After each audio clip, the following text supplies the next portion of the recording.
27th Detective Squad, detective on duty. Well, this isn't the 27th Squad, and there's no detective on duty, but there was, and this is now his office. There were two New York police detectives who broke the French Connection case. The case took place between 1960 and 1962, and the two detectives were called Eddie Egan and Sonny Grasso. Eddie, unfortunately, is no longer with us, but his partner, who was known as Cloudy in both real life and the movie, is right here. Hiya, Sonny. How are you? Good to see you. Thanks for having us into your beautiful quarters here. And we're going to talk a little bit first, if we can, about the actual case. How did you and Eddie come onto this case? You were working out of the old First Precinct. Right. An Old Slip and old Slip and South and Street. South Street. How did this case come about? There was a FBI agent. He had a case that he wanted made, but he was a little concerned. There were a lot of problems going on with the DEA at the time there. It was called the BNDD, the Bureau of Dangerous Drugs, Narcotics and things. And so he was talking to Mario Biaggi, the congressman. And Mario said, you want that case made? Call my friend, Sonny Grasso. So he came down to the First Precinct. He called me when he got here, but he wouldn't come into the precinct. And he met me on the pier behind the precinct. It was like some kind of a CIA case. I figured maybe he's going to give me a hit. So he told me he couldn't come up there. He wouldn't take that chance. He could be fired for giving me this information.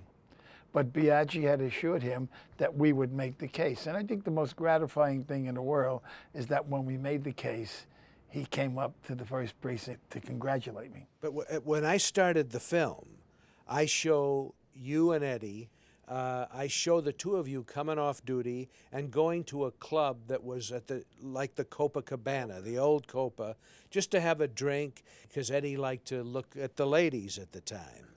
And you would do whatever Eddie asked you to do.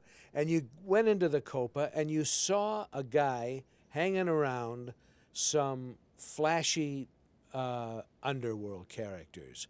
And you knew who these characters were, but you didn't know who the guy was who was picking up the tabs. That's correct. Does that have to do? That's exactly right. And he was going there, Eddie, and asked me to go with him because he was going out with the hat check girl there. Right. And the hat check girl told him, Eddie, let's get it straight.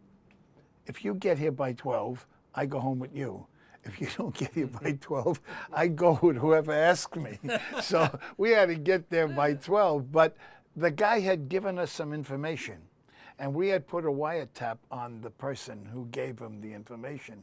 And that's when that scene is in the basement when the guy says, Salvatore. Right. So prior to that, we had put a wiretap on him. So whenever, had a wiretap on Patsy Fuca. Patsy Fuca. The guy played by Tony Lobianco, who we call Sal Boca in the movie, was a guy named Patsy Fuca. Right. He did own a candy store. Right. Where, in Brooklyn? Brooklyn. Yeah. Across from St. Catherine's Hospital. Right.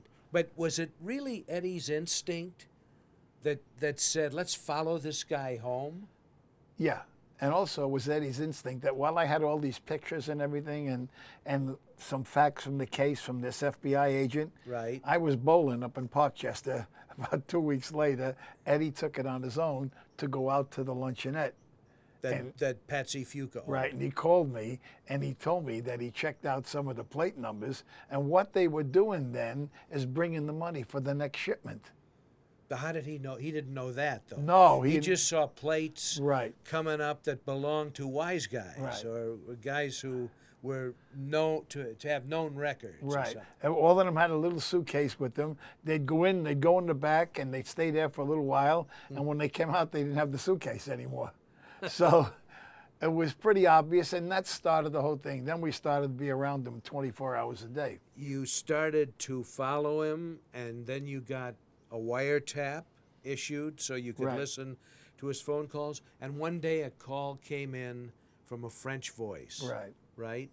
And that turned out to be the fellow we call Charnier, who was Jean Jahan. John Jahan, Jean Jahan was his real name. who was President de Gaulle's best friend as a kid, and he's the He guy served in the resistance with right de Gaulle. against the Nazis. When the Free Right. French Army left, he stayed behind and fought the Nazis. Yeah, that's a little known fact, by the way, from the French Connection case, that Jahan, who's played by Fernando Rey in the film, and we changed his name to Charnier, was a guy who fought in the resistance next to Charles de He Gaulle. was a hero in France. And he was a Corsican, yes? Right. Actually, he's from Corsica but lived in Marseille, and they used to cut the drugs in Marseille, yes? Right. So the way we depict it in the film is accurate in the sense that Jahan persuaded a guy who was a television personality in Paris. He was a guy very much like a Johnny Carson of France. He persuaded him to come to New York with this automobile that was loaded with $32 million worth of uncut heroin. Correct. And he said that he didn't know that that was in there, but during the trial, he copped out. And admitted it. Which got every The French television star. yeah, he admitted that he knew something was in the car. He said he thought it was jewelry or something else, but he didn't know it was narcotics. But he Now, he admitted. did time. He's one of the few people in the case, and he was a famous television personality who actually did time in this country, yes? Right. Because Jahan never did time, right? No, he died. Jahan died in his sleep in Right. Corsica. Right. And I think Nicoli, his partner, was a guy we may have invented, or was he? No, a no, composite? he was. There real was guy. a guy, another name Right. change. He in did the a little film. time too. He did a little time. That's the guy that never spoke one word of English. I knew he could speak English because we had a bug in his room. So and letters went out in French and came back in French. So when we were walking after the trial, I said, "Tell me something. How come you never? I knew you spoke English. From the first time you walked into the Waldorf Astoria, I got into the booth next to you, and I knew you spoke English." He says, "Well, let me tell you. The first question you ask, what's your name? If I answer that question, the second question is, where did the junk come from?" So if I don't want to answer the second question, I don't answer the first question. And we called him Pierre Nicoli in the Right. film, and he was played by a great French actor named Marcel Bazoufi. How close would you say the movie that we made comes to the actual case, remembering that the case took you guys almost 2 years to break, and the movie runs an hour and 40 minutes? Well, I would say it's 90% accurate.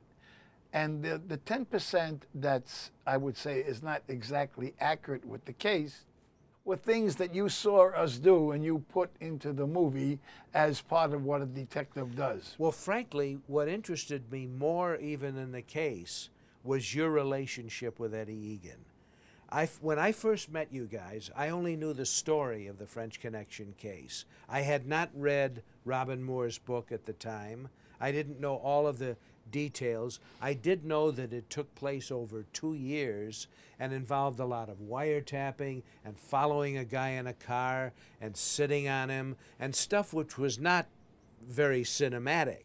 What fascinated me is the way you guys worked every day out in the street and how different your personalities were.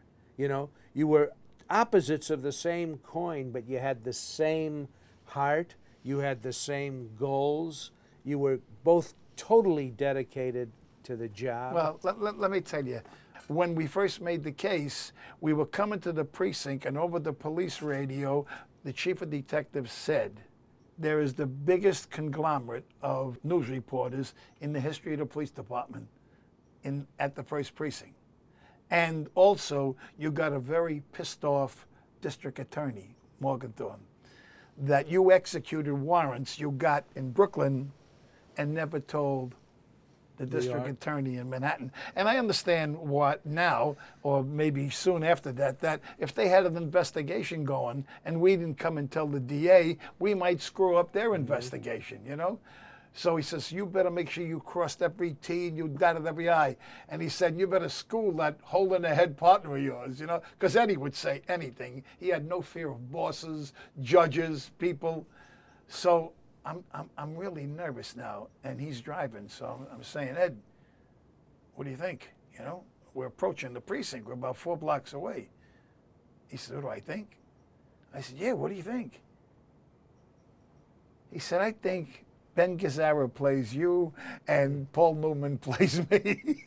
So even then, he wasn't one bit concerned. He was thinking of the movie all the time. The movie was the furthest thing from my mind. And I think as it progressed and we met you and Phil, it was, you know, it's a dream. It doesn't happen to people. And, you know, if I had a wish in the world, I wish everybody in the world could have a movie made of them, because you never can experience it, no matter what it was, until you do it. Well, what did you think of Scheider's performance as you? I thought he was terrific, you know, and, you know, little by little as the movie went on, he borrowed my ring, he borrowed my badge, he wanted my watch, he borrowed my gun. He was so into that thing. And I remember one time he said to me, he said, Sonny, after being around Eddie, who, you know, could be a little obnoxious after a while, you know. Not to me, but no, a great partner and a great funny guy. great detective. Yeah, but he would drive you crazy. He would, if there was a hard way and an easy way, he would do it the hard way, and he treated everybody equal. Bad, Right? You know what I mean? So it got to a point where he said to me, Sonny, he said, "How am I going to deal with Hackman?" I said, "What do you mean?" He said, "Well, how did you deal with this maniac?" He says, "You know, every day." So I looked him in the eye and I said, hey, he was my partner. If I didn't love him, who would love him? And Roy went, that's it. I got it. And I know how close you guys were, but his presence hovers over this film long after his death, in scenes that he's not even in. Because there was a lot to Eddie. He was a tough cop, very tough cop, but he was hilarious. And the humor came to relieve the pressure of the job. He was the only detective in almost the whole bureau who was called Mr. Egan. Yeah. And everybody else was Grasso or Spinoza and Valenti and he was called Mr. Egan. And they used to argue with different guys about being arrested by him. It was like it was a privilege. Privilege to be Yeah. arrested by him. And I used to tell the Like guys, captured by Audie Murphy. right? I used to tell the guys in the squad, look, and Eddie would never make one collar, because to go to court with one collar was a complete waste of time. So we'd always make about 5 or 6 or 7 collars, so that we'd take care of it all at once the next day, instead of going one, coming back and doing that. So he used to start that. Now, I told the detectives in the squad, please, don't laugh at him. Because if you laugh at him, he's going to keep it up. They say, okay. I said, do me a favor, we'll never get anything done. So they say, okay, I promise. I said, don't look at him even. He used to start name, address, what religion are you? Do you pick your feet? And they'd start laughing. Then he'd start, when's the last time you were in Poughkeepsie? And the guy say, man, I've never been in Poughkeepsie. He said, did I say Poughkeepsie? Say after me, Po, Kip, nothing was being done. And then, you know, he would start, what he was really driving at with them is there was a guy in Poughkeepsie, which never happened, who raped a girl and stood on the edge of the bed and picked his feet. So after a while talking, he would tie those two things in together. Well, he was also, what he was also doing was, you would be asking the suspect legitimate questions about something that happened and where it happened, a crime, some detail of something that you knew the guy had done. Eddie would ask the guy a nonsensical, gibberish question, like, have you ever picked your feet in Poughkeepsie? And the guy wouldn't know what to plead guilty, which was worse, And you know, passing a nickel bag or picking his feet in Poughkeepsie. He would tell me what I needed to know about the drugs, but just don't pin that rape in Poughkeepsie on me. Yeah. That's all. That's all he was interested in. Oh, that was great. Sonny, why do you suppose there were never more arrests and convictions in the French Connection case? The big guys basically walked. But why didn't Jean Jahan, why wasn't he extradited back from France? why was he never arrested or charged with this caper, which was his?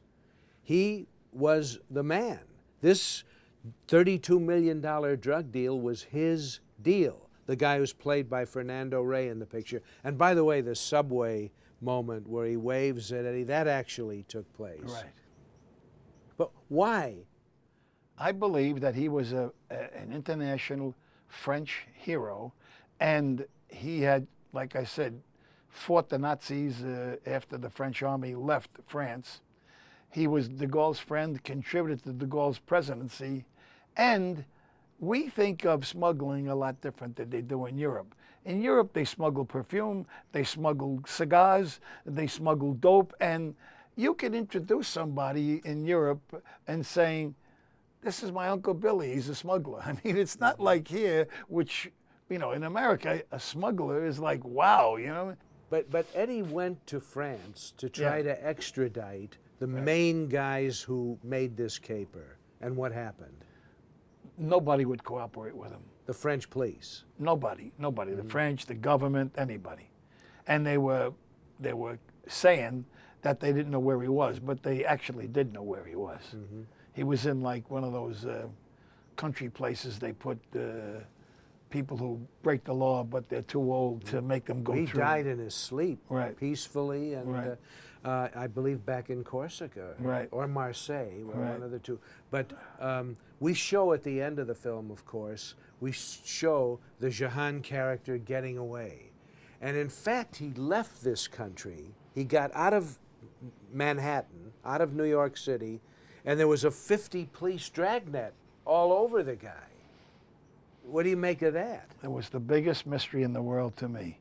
We had followed this guy all over through everything. But, you know, these guys were not stupid people, of course. Everybody knows that. These guys were pretty clever. This was a hell of a plan. And look, when I told you how it And happened. it was busted by sort of by accident. Well, it always amazes me from all the time we spent doing everything we did that you were able to put it in a movie in less than 2 hours. You know, it's and to keep it comprehensive and keep it sensible. And you know, I've cops come on up to me today and they say, you know, it's because of that movie I became a cop. And now what you've done is when you retired from the police force, you were on the force for 22 years. 22 years, you retired. You decided to go into the film business. You worked on a couple of films with No, I didn't decide. You decided to put me in the film Well, business. I thought you'd be great, and you started, as everyone does, at the bottom, and you've worked your way up to now you produce your own television shows. You've had a number of series on television that you produced. You continue to develop programs, and you worked on The Godfather, and you had a part in The Godfather. But even in The French Connection, you had Eddie and I on the clock from the first minute they picked up the trucks, the Teamsters, till they put the trucks away. So we made more money than almost any actor on the French Connection. Don't tell anybody at 20th Century Fox that. God bless you. God bless you, Sonny. God bless you. God bless. We've been friends, and I know we'll be friends for life as a result of this experience. To this day, I can't believe, just before I looked up at this guy and I said, Eddie, I'm here with Billy, and we're still talking about the French Connection. By the way, tell Antoinette I said hello. Thank you very much. Okay. You ought to be able to get 5 minutes out of that, huh?